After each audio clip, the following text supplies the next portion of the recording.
श्री राम, जय जय श्री राम। बहुत ही सुंदर और अद्भुत दृश्य दिख रहा है। भगवान सूर्य भी देख रहे हैं कि ये भगवा रंग कितना अच्छा दिख रहा है। हमारा गैसड़ी और बलरामपुर और तुलसीपुर के कार्यकर्ता जिस उत्साह और उमंग के साथ यात्रा का स्वागत किए हैं, सबसे पहले मैं आपका हार्दिक अभिनंदन, स्वागत और वंदन करता हूं।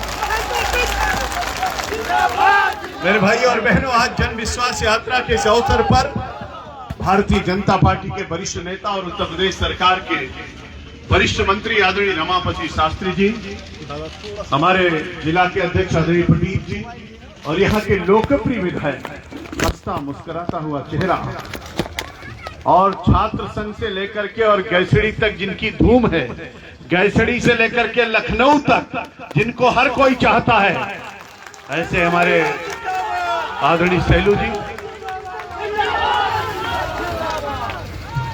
हमारे दूसरे विधायक तुलसीपुर से कैलाश जी, कितनी शालीनता और सज्जनता से अपनी बात को कहते हैं।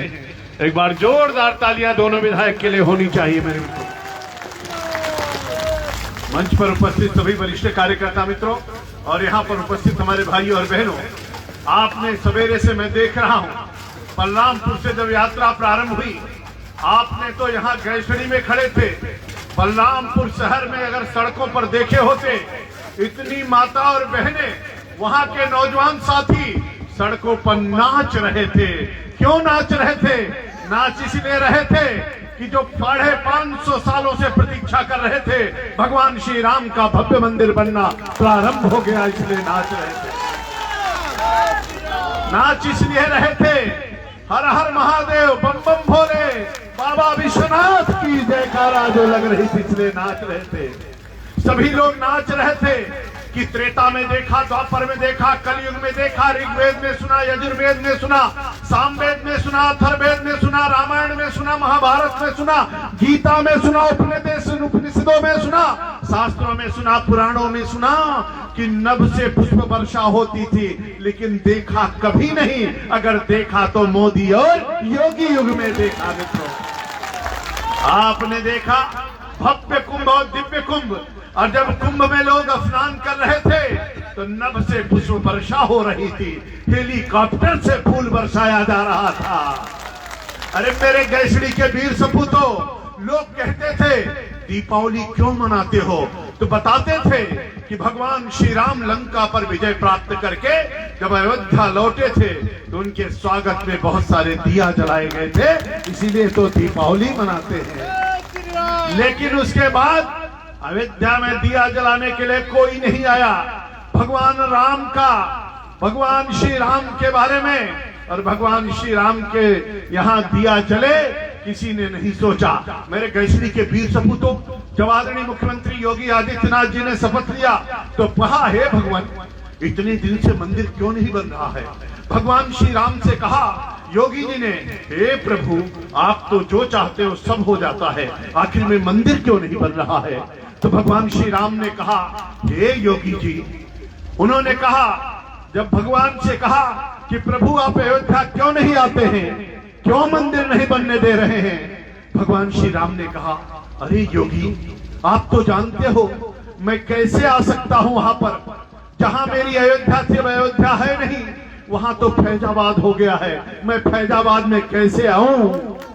योगी ने कहा, अरे योगी ने कहा, हे प्रभु चिंता मत करिए, मैं तो आपके ही आशीर्वाद से कुर्सी पर बैठा हूं, कल सवेरे ही मैं फैजाबाद को अयोध्या कर देता हूं। उन्होंने नाम बदल दिया, और जब नाम बदल गया तो फिर से कहा, प्रभु अब तो आ जाइए। तो भगवान श्री राम ने कहा, योगी जी मैं कैसे आऊं? जब मैं आया था तो लाखों दिया जलाए गए थे, अब तो वहां दिया जलता नहीं है। उन्होंने कहा, प्रभु आपका आदेश हो गया है, एक नहीं दो नहीं, अब तो 5 लाख दिया जलेगा, 9 लाख और 10 लाख दिया जलेगा। दीनी टुकाप रिकॉर्ड में दर्ज हो गया और दिया जल गया। जब दिया जल गया तो फिर प्रभु से कहा, महाराज जी ने, आप अब तो आ जाइए प्रभु, मंदिर बनना शुरू हो जाए। प्रभु ने कहा, मैं कैसे आऊं? जब मैं लंका पर विजय प्राप्त करके लौटा था तो मैं पुष्पक विमान से आया था, अब मैं कैसे आऊं? योगी जी ने कहा, प्रभु आप ही का दिया हुआ हेलीकॉप्टर है, मैं उसको सुपुर्द करता हूं। और उसके बाद हेलीकॉप्टर से राम, सीता और लक्ष्मण को जैसे वहां पर उतारे और दिया जब जलाए और फैजाबाद को बदल करके अयोध्या किए, इतने में सुप्रीम कोर्ट के जज का दिमाग बदला, निर्णय आ गया और भगवान श्री राम का भव्य मंदिर प्रारंभ हो गया। मेरे मित्रों, कितना अद्भुत दृश्य है, जरा आप देखो। 550 साल से लोग कह रहे थे, और विपक्षी क्या कहते थे, ये भाजपा वाले हैं, ये कहते हैं राम लला हम आएंगे, मंदिर वहीं बनाएंगे, लेकिन तिथि नहीं बताएंगे। अरे अब तो पता चल गया होगा, 5 अगस्त 2020 को आदरणीय नरेंद्र भाई मोदी ने आकर के भूमि पूजन कर दिया और भव्य मंदिर बनना प्रारंभ हो गया है। मेरे और भाइयों और बहनों, लोग कहते थे ये आतंकवादी आते हैं, आतंक फैला करके चले जाते हैं। अमेरिका से आकर के लादिन को मारने रहे पाकिस्तान में, अगर अमेरिका घुस करके लादिन को मार सकता है तो भारत क्यों नहीं मारता है? अरे हमने कहा जब कोई मर्द प्रधानमंत्री बैठेगा तभी तो घुस करके मारेगा। आपने देखा होगा सर्जिकल स्ट्राइक हुई, एयर स्ट्राइक हुई।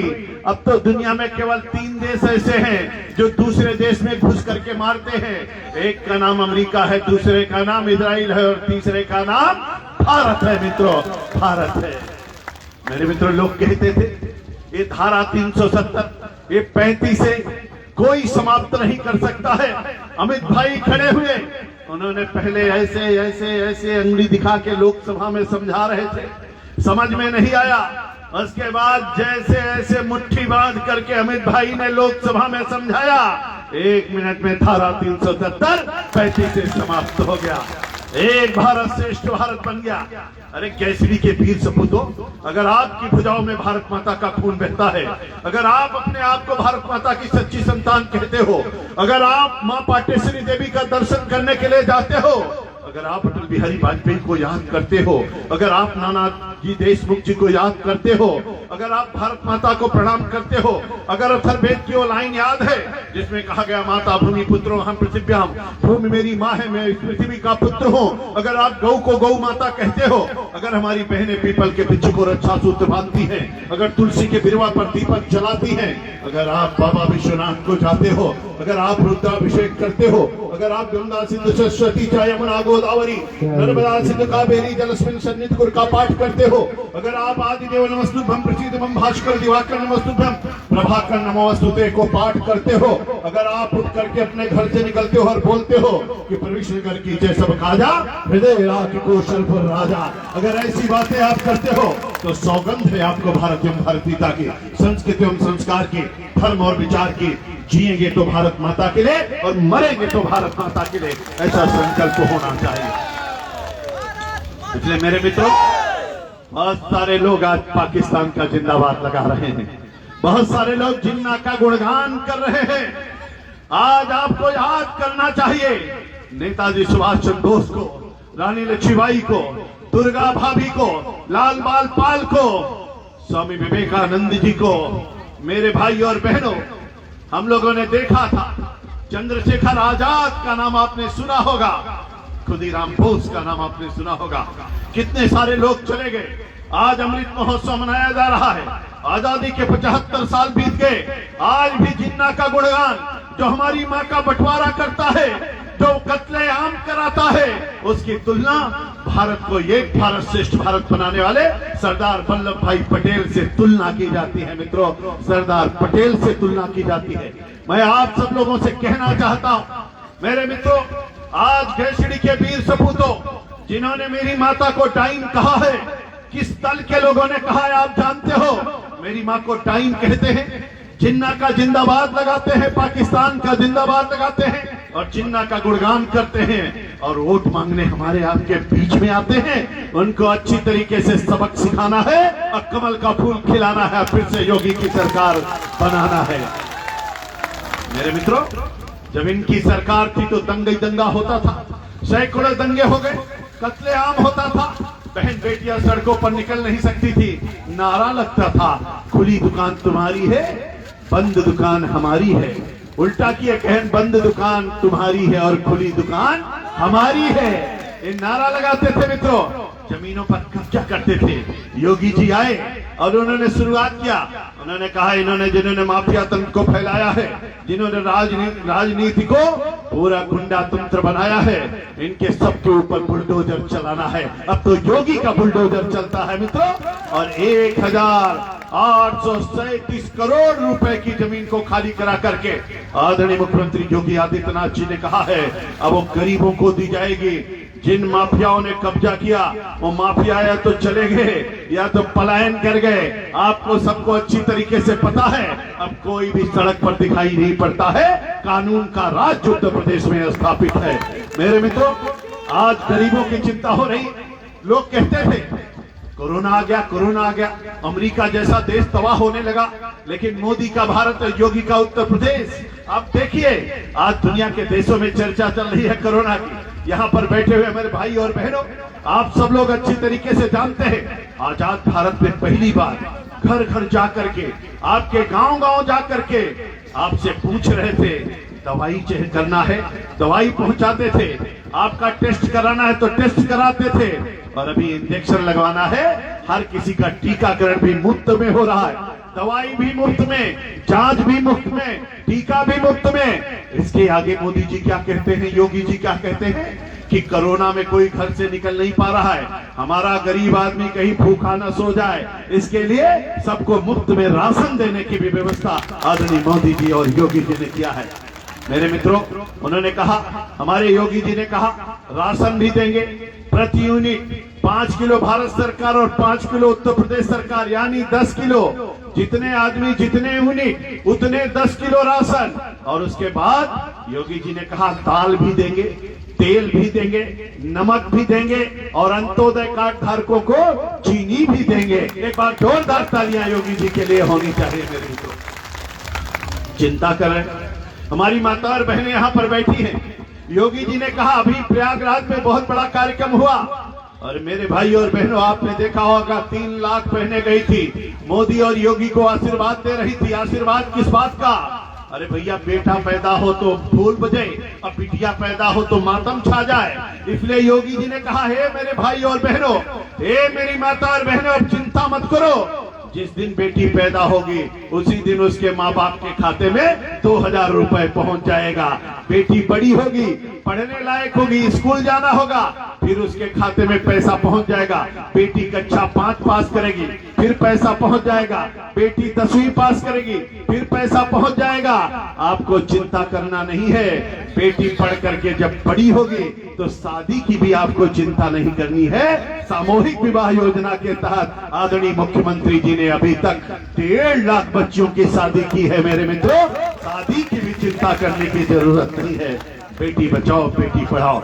हे मेरी माता और बहनें, जिन्होंने आपको चूल्हा दिया है, जिन्होंने आपके घर में बिजली का कनेक्शन कराया है, जिन्होंने आपको पक्का घर बनवाया है, जिन्होंने बेटियों के लिए सुमंगला योजना को चलाया है, जिन्होंने सुमंगला कन्या योजना को चलाया है, जिन्होंने हमारी बहनों के लिए इंद्रधनुषी टीका लगवाया है, जिन्होंने सारी सुविधा दिया है, हमारे आदरणीय प्रधानमंत्री नरेंद्र भाई मोदी और आदरणीय मुख्यमंत्री योगी आदित्यनाथ जी के लिए हमको आपको भी कुछ देना चाहिए। जिन्होंने हमको सब कुछ दिया है उसको कम से कम आशीर्वाद देना चाहिए और एक वोट तो देना ही चाहिए। और इसलिए आप सब लोगों से निवेदन करना चाहता हूं, अनुरोध करना चाहता हूं। मोदी जी ने सागरमाला शुरू किया है, मोदी जी ने भारतमाला शुरू किया है। हमको यात्रा में जाना है, यात्रा बड़ी दूर तक जानी है। इसलिए मित्रों, समय कम है, नहीं तो मैं आपको घंटे 2 घंटे में बताता। सुन करके आपको ताजुब होता कि वास्तव में भारत माता के सच्चे सपूत ने, नरेंद्र भाई मोदी ने पूरी दुनिया के अंदर वंदे मातरम गवा दिया, भारत माता का जयकारा लगा दिया। अब तो दुनिया कहती है नेता हो तो नरेंद्र भाई मोदी जैसा हो। मेरे मित्रों, नरेंद्र भाई मोदी जैसा हो। और इसलिए जो सागरमाला बना रहे, जो भारतमाला बना रहे, उन्होंने कहा कोई भी आतंकवादी अगर समुद्र के रास्ते से आने की कोशिश करेगा, उसी समुद्र में उसकी कब्र बना दी जाएगी। जो सागरमाला बना रहा है, जो भारतमाला बना रहा है, उसके लिए विजय माला तो हमको आपको भी बनानी चाहिए। मित्रों, विजय माला हमको आपको भी बनानी चाहिए। इसलिए मैं आपका आह्वान करता हूं, निवेदन करता हूं। बहुत सारे लोग निकल पड़े हैं, आप लोगों ने गांव में देखा होगा, रंगा सियार नाम सुना होगा। कहन भैया ये रंगा सियार है, समझत हो ना? गांव में, गांव का कहावत आप लोग समझत हो ये ना? गांव में बड़ी बड़ी बातें कही जाती। गांव के लोग जो कहते हैं बहुत सही कहते हैं। आप सबके देखे यहाँ भैया, सबके बात सुने यहाँ, सब लोग का करे यहाँ, वो देखे यहाँ कैसे लूटे उत्तर प्रदेश को, वो देखा। पहले 70 साल में 12 मेडिकल कॉलेज और योगी जी 4 साल में बनाए भैया 30 मेडिकल कॉलेज। आप कल्पना करिए, 2 एम्स बनाए थे, वो बनाए 1 हाईवे, योगी बनाए 5 हाईवे। अब बताओ भैया, और उन्होंने बनाया 2 हवाई एयरपोर्ट, केवल 2 एयरपोर्ट 70 साल में बना। और योगी जी बनाए दिन 9 तो चलाए दिन, और 13 बने वाला है भैया। और दुनिया का सबसे बड़ा एयरपोर्ट जेवर में बन रहा है। तब तो road connectivity, rail connectivity, air connectivity, हर क्षेत्र में उत्तर प्रदेश नंबर 1 के स्थान पर हो। और दुनिया में कहीं जाओ भैया और बताए जो हम उत्तर प्रदेश से आवत है, और बताओ कि हम गैफड़ी से बलरामपुर से आवत है भैया, हर कोई कहेगा अच्छा योगी के यहाँ से आ रहे हैं। लोग आपको हाथों हाथ उठा लेते हैं। उत्तर प्रदेश का मान सम्मान स्वाभिमान किसी ने बढ़ाया है? माननीय मुख्यमंत्री योगी आदित्यनाथ जी ने बढ़ाया है मित्रों। इसलिए आपका आह्वान करता हूं, आपसे निवेदन करता हूं, अगर आपकी भुजाओं में भारत माता का खून बहता है, अगर अपने आप को आप भारत माता की सच्ची संतान कहते हैं, तो मैं आप सबसे निवेदन करना चाहूंगा, अब से लेकर के चुनाव तक ध्यान रखना। और इस ध्यान को ध्यान से रखते हुए आपको सबको माकूल जवाब देने की आवश्यकता है मित्रों। और इसलिए आने वाले चुनाव में 350 के पार जाना है, कमल का फूल खिलाना है, फिर से योगी आदित्यनाथ जी को मुख्यमंत्री बनाना है। अपना उत्तर प्रदेश नंबर 1 का राज्य बने, आतंकियों को पूरी तरीके से, गुंडा राज को समाप्त किया जाए। इन सब चीजों के लिए हमको आपको मिलकर के आह्वान करता हूं, मैं आपका निवेदन करता हूं, जोरदारी से जयकारा एक बार दोनों हाथ उठा के लगाइए, बोले भारत माता की। भैया इतनी बड़ी संख्या खड़ी है, आपका जयकारा इतना जोर का होना चाहिए ना कि जो लोग जिन्ना का जिंदाबाद लगाते हैं उनका कलेजवा थर थर थर थर कांपने लगे। भैया इतना जोर का जयकारा लगाओ। और इसलिए हमको आपको सबको ध्यान में रखना है। साथ चलने का इरादा जब जमा हो जाएगा, आदमी मिले आदमी का कारवां बन जाएगा। तू किसी के पांव के नीचे तो रख थोड़ी जमीन, तू भी नजरों में किसी के आसमां बन जाएगा। आप लोग दोनों हाथ की मुश्का बांध करके, पंजा नहीं दिखाना है, हनुमान जी की भूमिका में आना है। काच विसाद रहो बलवाना, कौन सो काज कठिन जग माही। इसलिए दोनों हाथ की मुश्का बांध करके जयकारा लगाना है। बोलिए भारत माता की, भारत माता की। वंदे वंदे। BJP BJP, Narendra Modi Narendra Modi, JP Nadda JP Nadda, Yogi ji Yogi ji Yogi ji, यहाँ की जनता जनार्दन, यहाँ की जनता जनार्दन, यहाँ की जनता जनार्दन। जय जय श्री राम, जय जय श्री राम, जय जय श्री राम। हर हर हर महादेव। बहुत बहुत धन्यवाद, नमस्कार, वंदे मातरम, जय श्री राम।